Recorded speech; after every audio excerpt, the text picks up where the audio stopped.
Good morning, everyone. Today we are starting chapter number 13.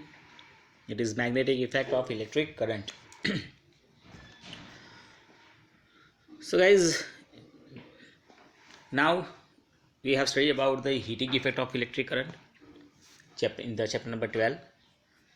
In this chapter, we shall learn about the magnetic effect of electric current. So here we know that an electric current carrying wire behaves like a magnet. ये we have studied in the lower standard कि जब current pass होता है किसी भी electric wire में से या तो करंट कैरिंग कंडक्टर में से, तब उसके आसपास मैग्नेटिक फील्ड प्रोड्यूस होता है। उसी के रिगार्डिंग एक एक्टिविटी हमें यहाँ पर दी गई है।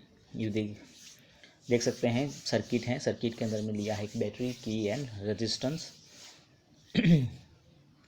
यहाँ पर हमने एक लिया है मैग्नेटिक नीडल या तो मैग्नेटिक कंपास जिसको हम बोलते हैं, उसको हमने किसी भी एक करंट कैरिंग कंडक्टर के पास में रखा हुआ है। तो जब हम उसमें से इलेक्ट्रिसिटी पास करेंगे, स्विच ऑन करेंगे, उस नीडल के अंदर आपको डिफ्लेक्शन दिखाई देगा and it proves that there is a magnetic effect when we are flowing electric current through the carrying electric current carrying conductor. तो we see that the needle is deflected and it means electric current has produced some magnetic effect. Thus we can say that electricity and magnetism are linked to each other. ये दोनों एक दूसरे से linked हैं. Then what about the reverse possibility of an electric effect of moving magnets? अब हम इसका reverse सोचें।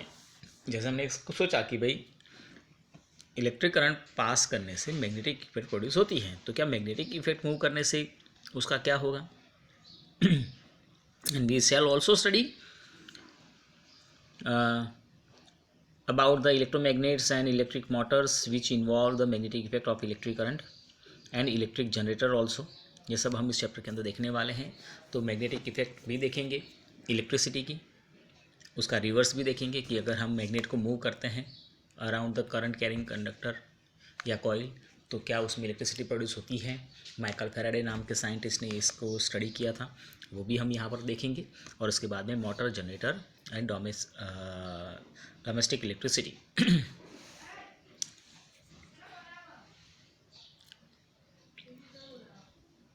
तो हैंस क्रिश्चियन ऑस्टेड नाम के एक फिजिक्स के टीचर थे और उन्होंने ये एक्सपेरिमेंट ऑब्जर्व किया था फर्स्ट टाइम कि magnetic effect of electric current हो सकती है। तो first of all in this chapter we have to study about the magnetic field and field lines.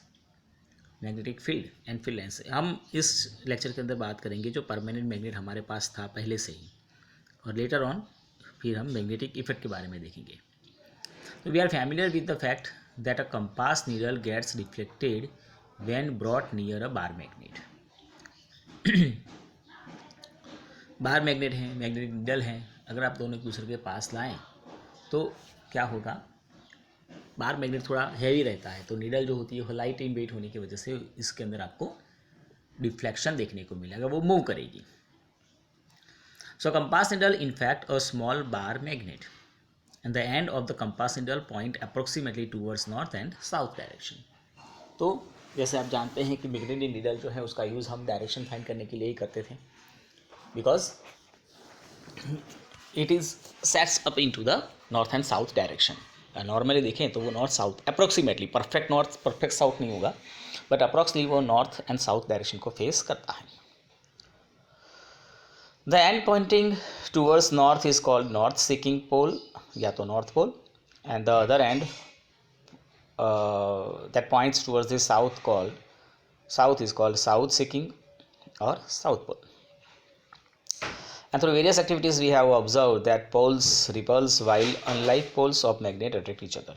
तो मैं ये पता है कि लाइक पोल्स होंगे, मतलब north and south they ripple each other, वो एक दूसरे को दूर करते हैं। वेयर इज नॉर्थ साउथ होंगे मतलब अपोजिट पोल्स होंगे तो फिर वो एक दूसरे को अट्रैक्ट करते हैं।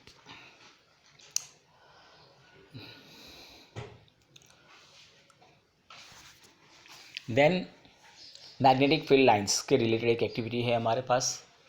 हमें एक कार्डबोर्ड की शीट लेनी है जिसके ऊपर हम एक मैग्नेट रख देंगे, बार मैग्नेट, और उस बार मैग्नेट के आसपास हमें आयरन फिलिंग को स्प्रिंकल करना है। आयरन फिलिंग मतलब पाउडर ऑफ आयरन, उसको आप रैंडमली स्प्रिंकल कर दें। उसके बाद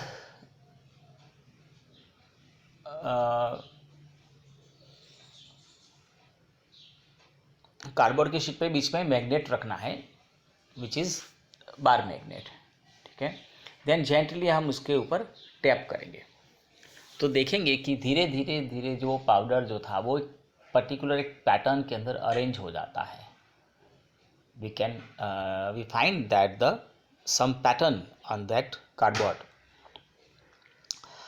So you can see in the figure 13.2 this type of the arrangement will be seen in that activity, and we find that the lines of iron fillings, these lines are magnetic field lines.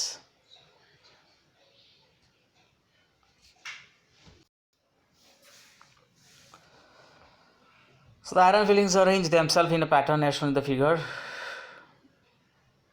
So here this pattern, it is because of the magnetic field. The magnet exert its influence in the region surrounding it. Therefore the iron fillings experience a force, and the force thus exerted makes iron fillings to arrange them in a pattern. तो ये pattern जो है because of the magnetic field of the magnet की वजह से ही ये हुआ होगा। तो मैग्नेट जो है वो अपने आसपास एक फोर्स प्रोड्यूस करता है जिसको आप मैग्नेटिक फोर्स कहते हैं, और उसी फोर्स के इन्फ्लुएंस में, उसी फोर्स के इफेक्ट में ये जो आयरन फिलिंग थी वो एक पैटर्न में अरेंज हो जाती है। So the region surrounding a magnet in which the force of magnet can be detected is said to have a magnetic field. तो जिस रीजन में ये आयरन फिलिंग जो है वो एक पैटर्न में अरेंज हुई होगी वो मैग्नेटिक फील्ड, जहाँ तक वो अरेंजमेंट हुआ है वो मैग्नेटिक फील्ड होगी। And the lines along which the iron filings along align themselves represent magnetic field lines. तो अगर आप इसको ड्रॉ करना चाहें तो कुछ इस तरह से हम ड्रॉ कर सकते हैं। These are the magnetic field lines, ठीक है। उसी के रिगार्डिंग एक ये एक्टिविटी है, आप उसको रीड कर लीजिएगा दोस्तों। So magnetic field is a quantity that has both direction and magnitude. Magnetic field जो होती है वो एक वेक्टर क्वांटिटी है, उसकी वैल्यू भी है, मैग्नीट्यूड भी है और साथ साथ में डायरेक्शन भी है। So the direction of the magnetic field is taken to be direction in which a north pole of the compass needle moves inside it. The direction of the magnetic field, अब magnetic field की direction कौन सी ली जाएगी? तो it is in the direction in which north pole of compass needle moves inside it. तो अगर आप यहाँ पर देखें कि मैग्नेटिक फील्ड लाइंस किस तरफ से हैं, तो it is starting from north and ends towards the south. It is taken by convenient that field lines emerges from the north, वो नॉर्थ से निकलती हैं and merges at the south. whereas inside the magnet the direction of the field line is from south to north, south pole से north pole inside रहेगा। Thus the magnetic field lines are a closed curves, तो एक पूरा close curves बनाते हैं, north to south outside, south to north inside. So north to north एक close curve बन जाएगा। The relative strength of the magnetic field is shown by the degree of closeness of the field. अब जितना ये field lines एक दूसरे के close होंगी, समझो उतना ही ज़्यादा मैग्नेटिक फील्ड या मैग्नेटिज्म होगा। And the field is stronger, that is the force acting on the pole of another magnet placed is greater where the field lines are crowded. तो आप देखें, अगर सपोज आपने दो मैग्नेट पास पास में लाए तो आप देखेंगे कि सपोज नॉर्थ के पास साउथ लेकर आते हैं, तो नॉर्थ सामने साउथ, अब इन दोनों की मैग्नेटिक फील्ड लाइंस एक दूसरे के कांटेक्ट में आएगी एंड ओवर क्राउडेड हो जाएगी, क्योंकि the maximum field lines are there on the pole areas, so there should be a maximum attraction, whereas no field lines were found to cross each other। यहाँ पर आप देखेंगे कि कोई भी दो फील्ड लाइन जो है वो एक दूसरे से क्रॉस नहीं होती हैं। ठीक है, तो ये कुछ प्रॉपर्टीज थी कि magnetic field lines never cross each other, magnetic field is maximum at the pole areas, and by increasing the distance magnetic field line is decreasing. One more, आप जैसे जैसे मैग्नेट से दूर जाएंगे, डिस्टेंस इंक्रीज करेंगे, वैसे वैसे फील्ड लाइन जो है वो कम होती जाएगी। ठीक है, उसके बाद है magnetic field due to current carrying conductor, वह एक नया टॉपिक रहेगा। It will see in the next lecture.